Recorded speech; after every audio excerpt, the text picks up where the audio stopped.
अतीक अहमद के बेटे असद अहमद और उसके साथ मौजूद गुलाम का एनकाउंटर सही था या गलत था?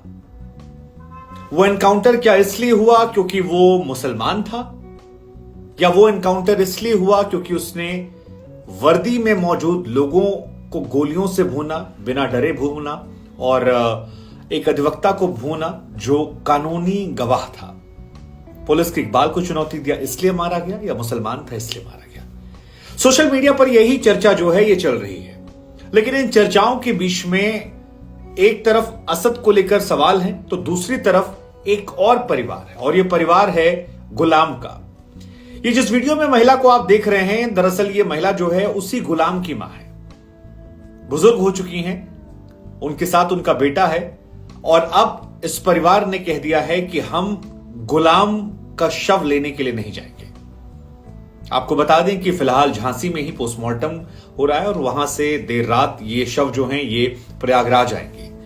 लेकिन गुलाम और उसकी बूढ़ी मां ने स्पष्ट शब्दों में कह दिया है कि हम गुलाम का शव नहीं लेने जाएंगे, हम उसका अंतिम संस्कार नहीं करेंगे, और यहां तक कि हम उसकी शक्ल भी देखने नहीं जाएंगे।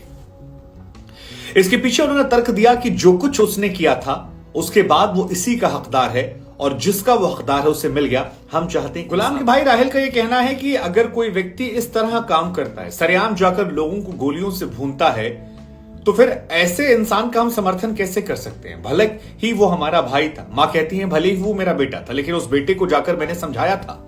उसकी मां कहती है कि बचपन से मैंने तीनों बच्चों को अच्छी शिक्षा दी थी, लेकिन गुलाम जो है वो मेरी बात नहीं मानता था, और कई बार मैं उसके पास गई। कहती हैं कुछ महीनों पहले जब वो जेल में था तब भी हम उसके पास गए थे और उसे समझाया था कि बेटा अब तुम्हारी शादी हो चुकी है, अपने परिवार पर ध्यान दो, कोई ऐसा काम मत करना जिसकी वजह से तुम्हारे खानदान का नाम खराब हो जाए, कोई ऐसा काम मत करना कि परिवार पर संकट आ जाए।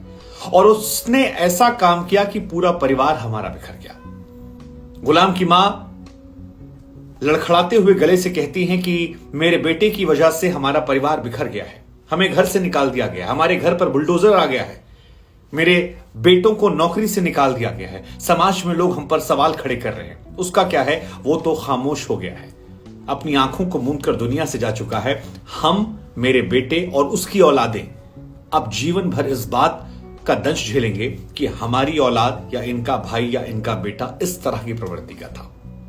और इसीलिए समाज में एक संदेश देने के लिए हमने यह फैसला किया है कि हम इसके शव को नहीं उठाएंगे और लोग ये समझें कि बुरे काम का बुरा नतीजा हो। उधर एनकाउंटर के सवाल पर भी इनकी मां और राहिल से सवाल पूछा गया, तो राहिल का यह कहना था कि एनकाउंटर जो हुआ उसके साथ वो सही हुआ। ये उनका कहना है, ये मैं नहीं कह रहा हूं, क्योंकि इस एनकाउंटर को लेकर अखिलेश यादव, डिंपल यादव, असदुद्दीन ओवैसी, महुआ मोइत्रा, मायावती, कई लोगों ने ऐसे आरोप लगाए हैं कि योगी सरकार ने यह एनकाउंटर इसलिए करवाया क्योंकि वो मुसलमान था, मुसलमान को मरवाने से वोट बैंक का फायदा होगा, ऐसा आरोप जो है वो लगाया जा रहा है। हालांकि दूसरे वर्ग, जो सरकार का वर्ग है, वो ये कहता है कि एनकाउंटर तो विकास दुबे का हुआ था, तब तो किसी ने नहीं कहा कि वो मुसलमान था। अभी परसों नरसों भी एक एनकाउंटर हुआ था, उसकी तो चर्चा भी मीडिया में नहीं हुई।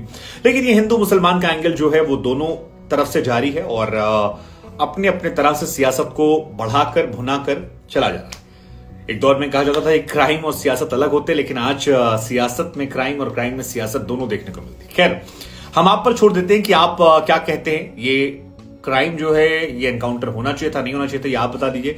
लेकिन इनके भाई को लगता है कि एनकाउंटर जो हुआ वो सही हुआ, और शव को लेकर वो कहते हैं कि क्योंकि परिवार बिखर गया, क्योंकि घर परिवार वालों पर इसका असर हुआ, नौकरी से निकाल दिया गया, हमें घरों से बाहर रहना पड़ रहा है, और ये सब कुछ तब है जब उसको हमने बार बार जाकर समझाया था। तो हम भी चाहते हैं कि उसके शव को लाकर अब हमें कुछ नहीं करना, क्योंकि वो मर गया है, हम उसके पास जाएंगे, वो हमें देखकर गले नहीं लगा पाएगा, सो उसके साथ ही उसकी स्मृतियों को भी हम छोड़ देते हैं। उधर अतीक के बेटे असद को लेकर कहा जा रहा है कि असद को आखिरी बार देखने के लिए अतीक अहमद लगातार पुलिस से गुजारिश कर रहा है, मिन्नतें कर रहा है, कोर्ट में भी जाकर अर्जी डाली थी, लेकिन अतीक अहमद को मिलने की इजाजत नहीं दी गई है। ये जानकारी निकल कर आई कि आखिरी बार भी अपने बेटे को सुपुर्द खाक होने से पहले वो नहीं देख पाएगा। ये पुलिस प्रशासन की तरफ से अब तक आ रहा है। आखिरी लम्हे में अगर कोई दर्शन करवा दिए आते हैं तो एक अलग बात होती है। दूसरी तरफ से कहानी आ रही है कि शाइस्ता परवीन जो है वो सरेंडर कर सकती हैं और पुलिस के जरिए वकीलों के साथ वो बातचीत कर रही हैं। उनके वकीलों ने कहा है कि वो जल्द ही सरेंडर कर सकती हैं और जल्द ही में सबसे मुनासिब वक्त जो है वो आज रात का हो सकता है। उनके घर के बाहर पुलिस प्रशासन का पहरा है, तमाम महिला सुरक्षा कर्मी लगा दी गई हैं। इसको लेकर भी कहानी यही निकल रही है कि अतीक की पत्नी को लोग जानते, पुलिस वाले जानते थे कहां पर, लेकिन उनकी प्रायोरिटी अलग थी, इसलिए उनकी पत्नी पर धावा नहीं बोला।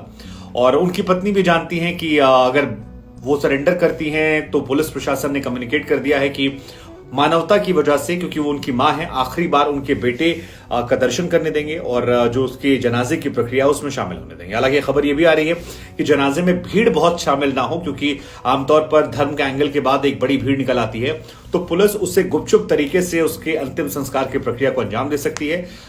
हो सकता है शाइस्ता यहां पर आए, सरेंडर हो जाएं और पुलिस उन्हें दर्शन करने दे। लेकिन दोनों में काफी डिफरेंस है, जो सियासतदान कह रहे हैं और जो गुलाम की मां कह रही है। आप किसके साथ हैं?